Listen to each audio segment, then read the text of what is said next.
Good morning बच्चों। हमने पिछली वीडियो में शब्दों का वर्गीकरण किया था। 4 प्रकार से होते हैं और 2 प्रकार से हम कर चुके हैं, उत्पत्ति और रचना के आधार पर कर चुके हैं बेटे। आज हम अर्थ के आधार पर और प्रयोग के आधार पर इसका वर्गीकरण आपको डिटेल में समझाऊंगी बेटे।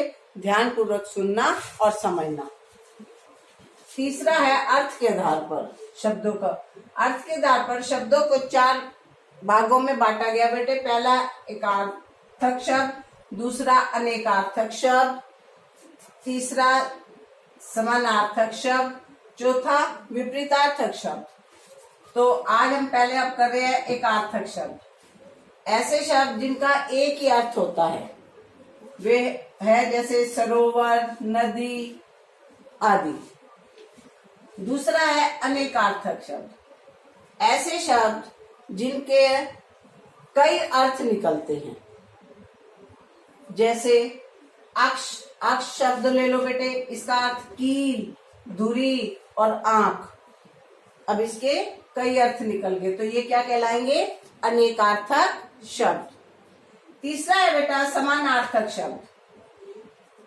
ये वे शब्द है जिनके अर्थ में समानता होती है। ऐसे शब्द पर्यायवाची भी कहलाते हैं। हम पर्यायवाची शब्द करते हैं, एक शब्द के हम कई वो लिखते हैं। अब जैसे राजा के पर्यायवाची नृप, नरेश, भूपति, आंख के नयन, नेत्र, चक्षु। तो इनको हम समानार्थक शब्द कहते हैं। अब चौथा है विपरीतार्थक शब्द।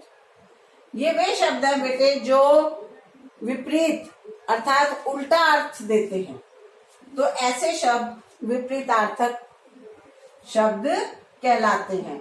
अब फॉर एग्जाम्पल देखो, जैसे आना, जाना, ऊपर, नीचे, रात, दिन, ये विपरीतार्थक शब्द कहलाते हैं। तो अब हमारा तीसरा भी पूरा हो गया, शब्दों का वर्गीकरण अर्थ के आधार पर। अब हम चौथा और लास्ट करेंगे बेटे प्रयोग के आधार पर।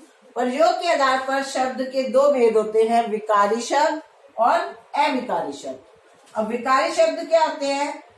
जो शब्द वाक्य में प्रयोग करने पर लिंग वचन के अनुसार बदल जाते हैं, वे विकारी शब्द कहलाते हैं।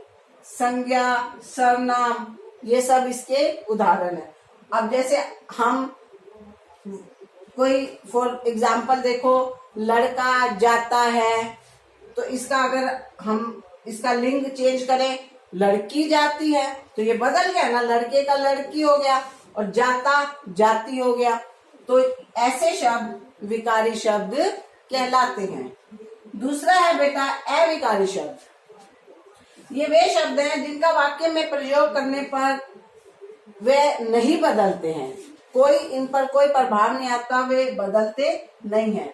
तो ये अविकारी शब्द कहलाते हैं।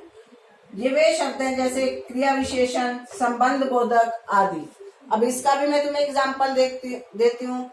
लड़का तेज भागता है, लड़की तेज भागती है। तेज चाहे वो लड़के में है चाहे वो लड़की में है, वो नहीं चेंज हुआ। तेज क्रिया विशेषण हो गया, लेकिन चाहे वो लिंग हम स्त्रीलिंग में यूज करें चाहे पुल्लिंग में, तो तेज नहीं बदला। अब संबंध बोधक, वह पेड़ के ऊपर बैठा है, वह पेड़ के ऊपर बैठी है, के ऊपर संबंध बोधक है, चाहे वो लिंग के लिए है चाहे वो स्त्रीलिंग के लिए चाहे पुल्लिंग के लिए, इसमें कोई चेंज नहीं आया, तो ये शब्द अविकारी है। आशा करती हूँ तुम्हें समझ आ गया होगा ये पाठ अच्छे से। इसको ध्यान पूर्वक सुनना, समझना।